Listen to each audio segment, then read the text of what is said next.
Hello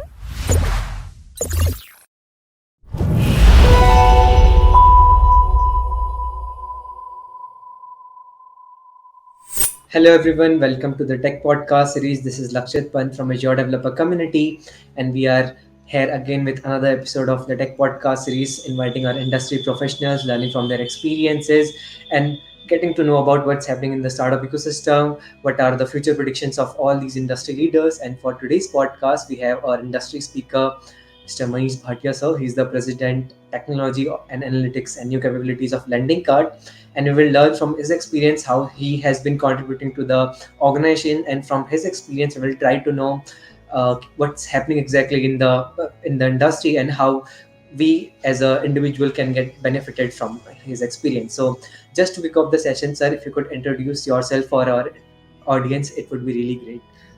Yeah, sure. My name is Manish Bhatia. I'm the president here at LendingKart. I basically head all of technology, which is in engineering, product, and data sciences. Been in technology for the last 20, 25 years myself. And, worked for, before LendingKart, I was with Amazon, worked at with various different domains from e-commerce, worldwide e-commerce to, Amazon Pay before I left Amazon to join LendingKart. Before that, I was in the US for some time, worked for FedEx, worked for JP Morgan, did some consulting assignments. So that's very quickly about myself. That's a fantastic experience you have been taking with yourself, sir. So just to I have just one follow-up question before starting with my original questions that I have. You have mentioned about the heading the technology part. I have this fundamental question, like when we say heading a technology, what it looks like to while deciding a tech part. So suppose if you are leading a tech forefront of any organization, how you decide what resource will fulfill your needs, and how we will seek out for. So is these startups or these technology solutions are coming to you and pitching the ideas, or you yourself looking out for some kind of solutions or maybe better future or something like this? How exactly Yeah. happening? See, at the end of the day, Lakshit, what it really depends on is what is the problem you're trying to solve. Okay. So, instead of saying, okay, what's technology I'm going to use, I think it's really, really important for you to sort of step back and say, what is the customer problem that you're trying to solve? And for that specific customer problem, what set of technologies is it? Algorithms? Is it machine learning? Is it, external third party? Time to market? How much resources you want? There are a lot of these factors that come in. But at the end of the day, if you can use all the technology that you have, but not really solve the problem. So I think understanding the problem, the customer need, is, I would say, paramount. And then obviously technology is an enabler on top of that. So now kicking off with the podcast questions that I have prepared. So going with the first question, with the course of 20 years, we all know how has the tech has been differentiated, right? There has been a lots of more advancement, new tech is coming, and every day something is getting diminished, right? That's a part of the sector, right? That's a reality of the sector. How do you think, how is the thought process of maybe any organization and the perspective of looking any technology or innovation has been evolved in these couple of years? Yeah. So see, again, last 20, 30 years, technology has been growing at breakneck speed, right? So there have been so many advances starting, let me start 1980s when, the actual compute revolution started, right? Right. Where computers became more prevalent. Post that you had, the internet revolution in 1990s. Then you had the mobile revolution in 2000, right? Right. And then 2010 plus, there's a lot of AI, IoT, Web3, that sort of taking the seed, taking the roots, and sort of expanding that way, right? So what's really important is, to understand how humans are adopting to this changing environment very, very quickly. And Okay. as we move forward, we've all heard about generative AI, how how powerful that is. So I think as we move forward, demand for generated content and is going to become to saying, okay, now you've generated the content for me. Now what do I do with it, right? So it's going to be interactive. Interactive could be, okay, do this task for me. Okay. And there's also a concept of regenerative AI, which takes feedback Right. from the existing and then sort of self cures. So very very interesting trends that we would be able to see in the future. And to support all of this, cloud hosting, cloud computing is going to be really really important. Maybe quantum computing, right? Okay. Where being able to sort of process all this information very very quickly is going to be super critical. And I'm sure Microsoft's also sort of doing a lot of POCs related to that. So I don't think so there is any slowdown. It's going to be, keeping yourself updated with newer and newer technology and how it really solves the customer problem. Right. And when we see from our industry per se, can we discuss about some innovations that that you think of introducing in the organizations? When I say innovation, sir, because this lending business, it's pretty tricky. As per my thought, because sometimes your one part of the customer might evolve, but some part of the customer didn't don't evolve over the course of time, right? Because I've saw a couple of stories, on the LinkedIn of LendingKart's page, right? There are some couple of stories that are highlighting very these MSMEs, but these are very, when we say these are tier three, tier and below tier three cities, these people are coming from, right? Who are just getting a good experience with LendingKart. So when you have to think from a innovation perspective, like this is the time where we have to innovate a product, or we have to bring out some new features. How do you balance out both the things, right? At one place of time you have to think about the innovation per se. The second place is you have to keep in mind that our customer needs and he understands exactly. Yeah. So yeah, how do you take care of both the things? See, what is innovation? Innovation is, how do you try and solve the customer need very quickly Okay. and efficiently, right? See, Right. technology is an enabler, right? What it lets you, it sort of creates a level playing field, right? And where it really doesn't differentiate versus when if Lakshit is going to use say Amazon.com versus Manish is going to use Amazon.com, the experience that it's going to give both of us is going to be extremely similar, right? So technology is definitely a level playing field, when it comes to that. So now, when you want to build on top of that, when it comes to innovation and what to build, it all depends on the context of what you're trying to build, right? So if you're trying to build, say, a chat app, Okay. right?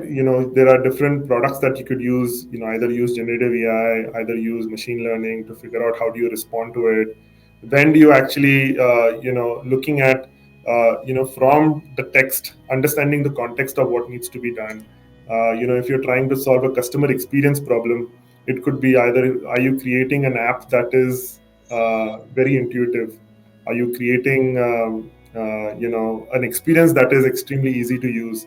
And I think at the end of the day, the fast response, right? Customers don't like to wait, right? So if they're using a product or if they're using an app, how fast is your technology able to give them the answer that they're looking for is paramount. So I think Okay. there are multiple of these depending on what problem you're really trying to solve. You have to use different technologies. And with the rise of these digital payments and online lending platforms, and how do you see lending card ensuring security and trust among its user base? Because security is the most important concern when we talk about lending business, right? One, the trust, because the the trust that you have to put in the market is the most important thing when we are talking about lending. Even sometimes we see people often don't think about any particular bank, going there and lending their money, Yeah. right? So how do you bring that trust in the user base when you are tapping a new market, or maybe trying to expand to some new city especially? Yeah.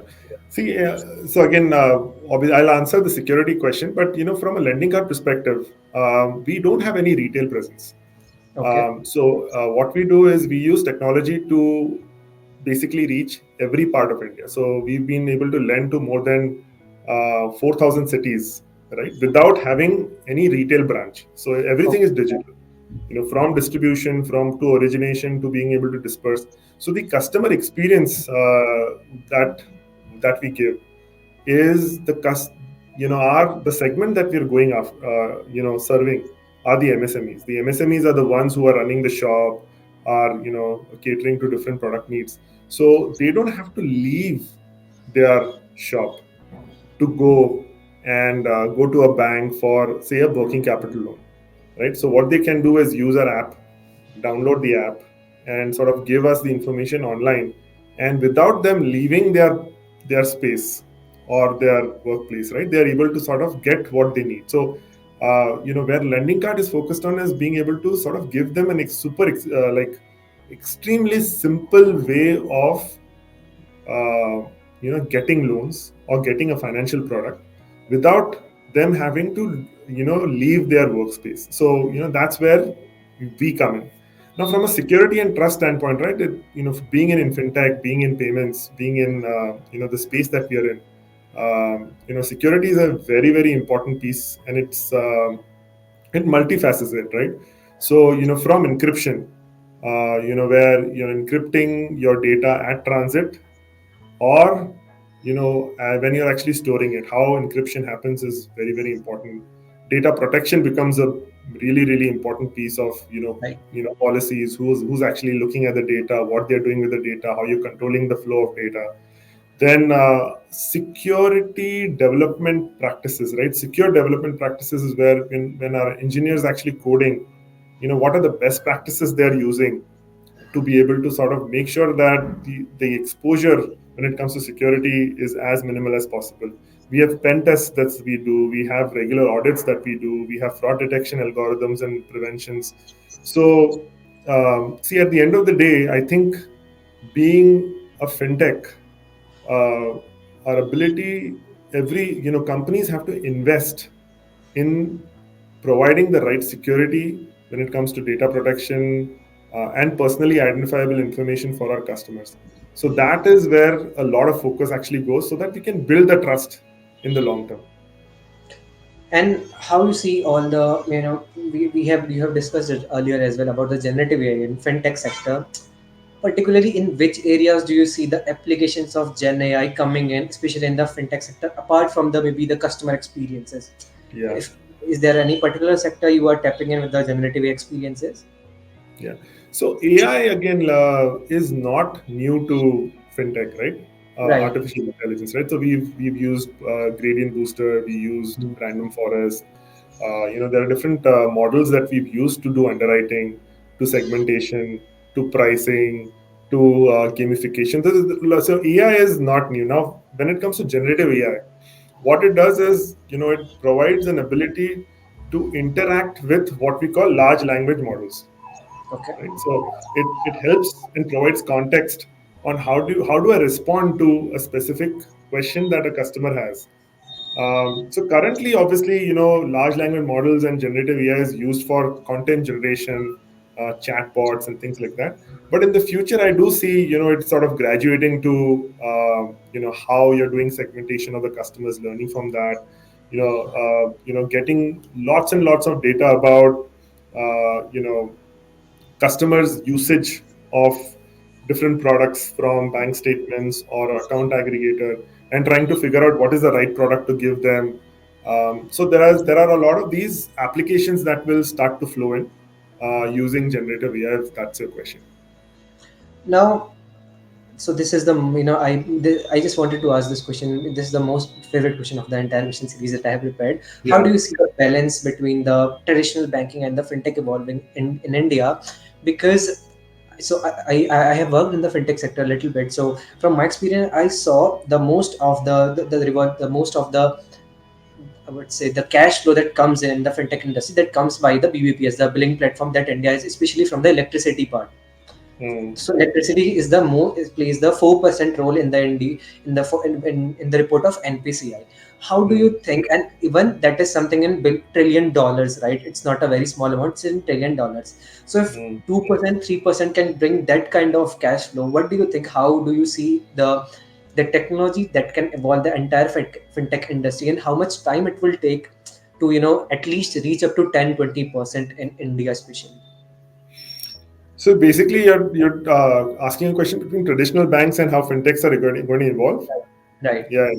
No, see, I think, see, banks have the muscle power to do horizontal scale. By Yeah. what I mean is, have branches in tier two, tier three, tier four cities, right? So they are very, very capable, and are their ability to sort of grow and actually acquire lots of customers is there. Now, what fintechs bring in, it could be insurance tech, it could be regulatory tech, it could be finance tech, it could be all of these, right? So, what fintechs actually bring in is vertical understanding of the customer segment, which is they go extremely deep in understanding the customer and solve their problem. So, I don't think so. It's banking versus fintech. It's basically going to be extremely collaborative Right. where banking, banks are going to use fintechs for a very specific need that they have, and fintechs are going to use and rely on the horizontal scale that banks have created, so that overall, it is a win-win situation for all. Okay. And if you're asking me how long will it take, I think India is sort of growing very, very rapidly, right? After COVID, especially, the entire customer behavior when it comes to digital consumption, maybe watching a lot of reels to YouTube to actually payments, has gone up exponentially. Right. And month over month, the UPI usage, usage, credit cards is Right. also going up. So Right. I think it's a matter of time when almost lot of Indian consumers start using technology for payments, technology for discovery, technology for getting their day-to-day needs fulfilled. And 100% I agree with your thoughts, and because, and I believe the fundamental reason is because the government has made it much more simpler, and because I see a lots of revolution happening in the fintech sector. While ONDC coming in, they are using the blockchain network, backend networks, and multiple things. So there has been a significant role of government in revolutionizing this. Yeah. Now, when we talk about continuous learning and multiple things, how do you approach collaborations and partnerships in the fintech ecosystem, both within India and globally? Yeah, see, like I was saying, right? When you talk about fintech is a very broad term, right? So anything that relates to finance, solving financial problems using technology is fintech, right? Okay. And every single commerce that you do, may it be e-commerce, may it be social commerce, may it be quick commerce, may it be legal commerce. At the end of the day, there is an exchange of goods that a customer receives in return for payments, Okay. right? So I think overall that is going to continue to grow, and I think I've lost the train of thought. What was the question that you asked me, Litin? So it was more about the fintech ecosystem and collaboration within India and globally. Collaboration, yes, yes. So, with all of these sort of coming in, right?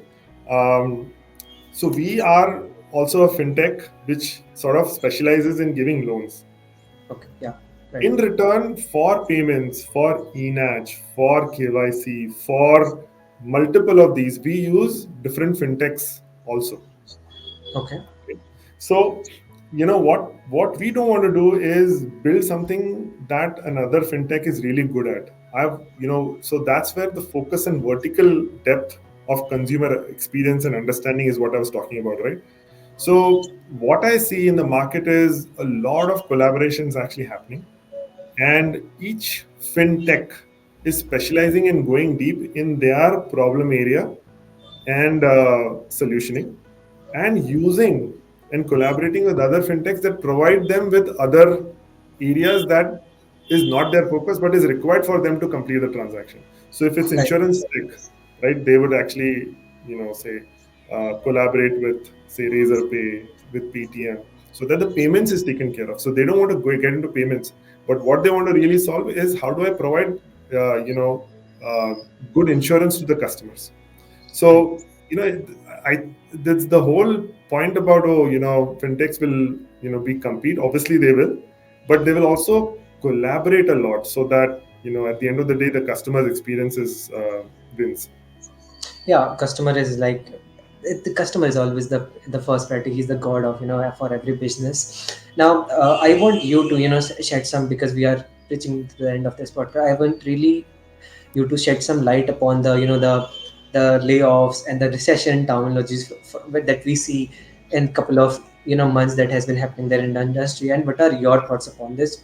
And why I ask this question, because I literally saw, even if we talk about lending card, there are a couple of opportunities that are coming, be it operational, be it technology, or whatever Yeah. it is, right? I saw a couple of openings there in lending cards. So how do you see this? Because I believe people are lacking with the skills, not with the there is not a lack of opportunity. So how do you see this? No, no. See, at the end of the day, any ecosystem, any economy, may it be India, will go through cycles, right? Okay. So there is a bull market and there is a Yeah. bear market. Yeah. Now, the good thing is we have diversified enough where where certain areas where there is bull, there is certain areas will be bear, and when where there's bear, certain areas will be bull, right? So I've seen that happen, and I think what is really really important for new individuals entering the market or people who are trying to sort of find a job is continue to upskill yourself.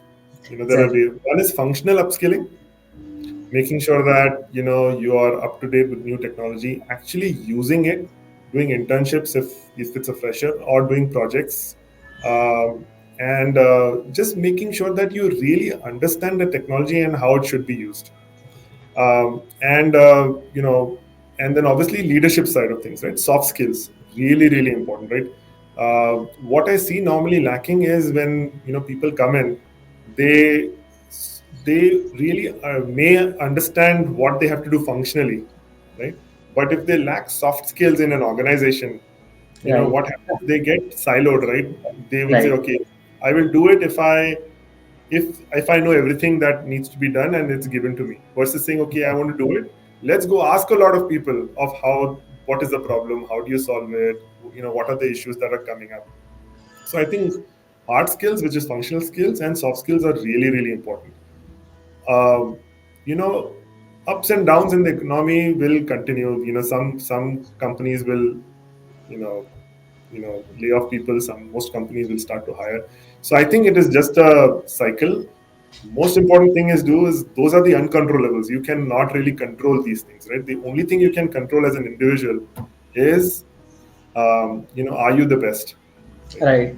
at what you're doing, and will companies want you uh, to solve a big problem. And if you're on top of those things, I think generally you don't see an issue finding the right Right. job.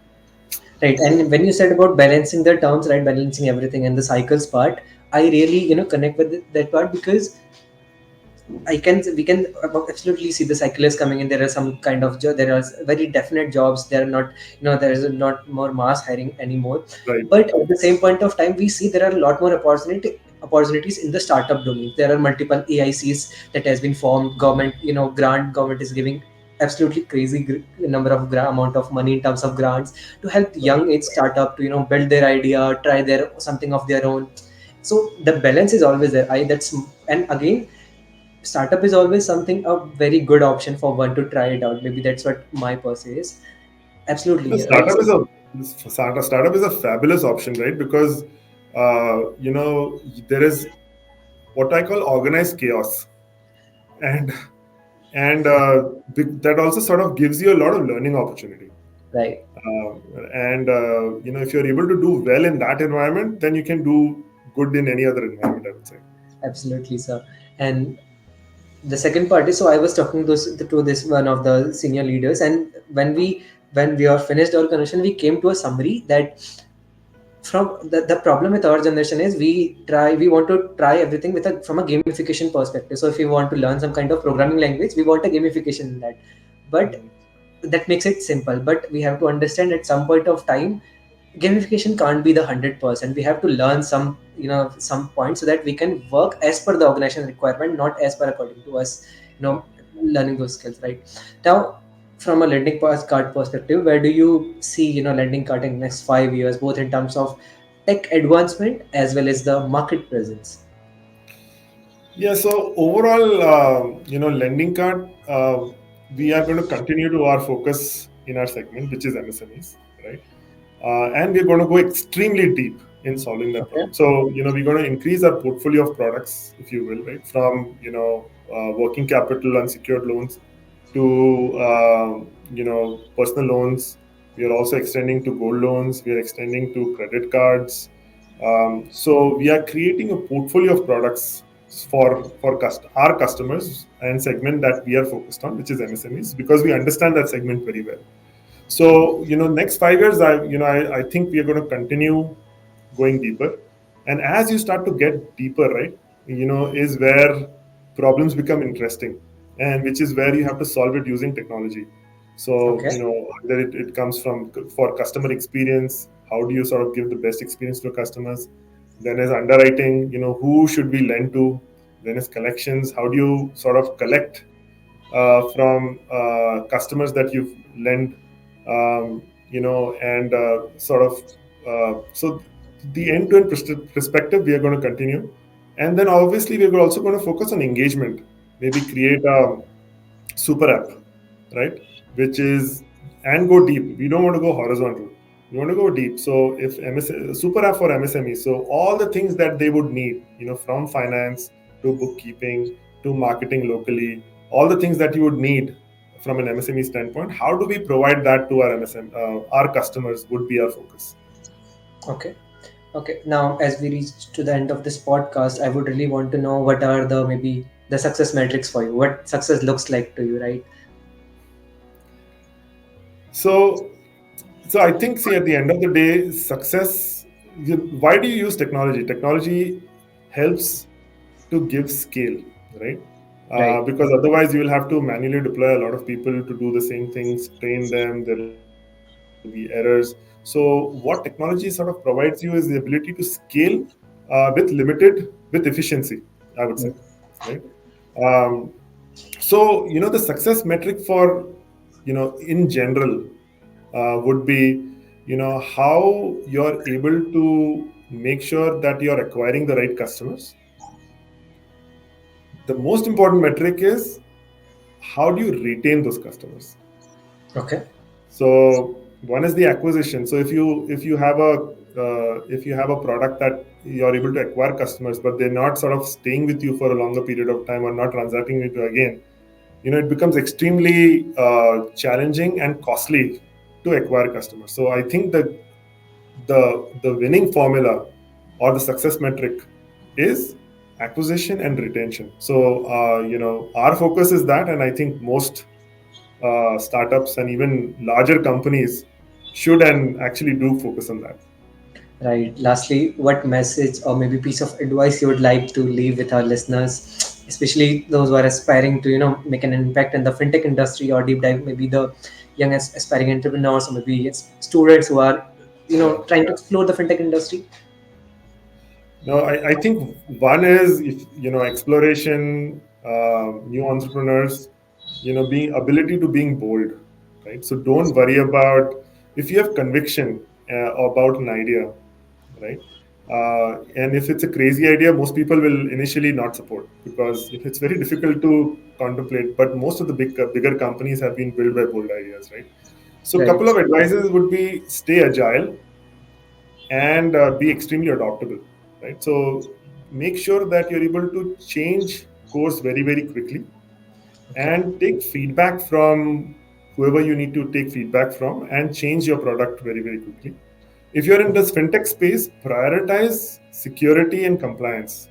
That is one thing that is always left at the back burner, but it comes to bite you very, very strongly. So fintech space, which is generally regulated, security and compliance is a very, very important deal. And my last would be balance innovation and risk management. The reason you're building a startup or you're working for a startup is your ability to take risks is a little bit more, right? Then larger banks, they don't move that quickly, or larger companies that don't move quickly. So I think there is but you can't just go loose on risk taking, right? So, successful companies are built where your ability to take risk and balance them with the right risk management is super critical. So, and obviously, you have to learn from your setbacks. Right. So thank you, sir. Thank you for those kind piece of advice and kind words. It was really nice hosting you, and it was my dear pleasure to host you for this podcast. And to all our listeners, thank you for listening to this podcast. I hope you got some real fintech insights from our industry speaker Manish Bhatia, sir. So thank you everyone for listening to this podcast. Coming up with lots of initiatives and fun. See you next year. Thank you.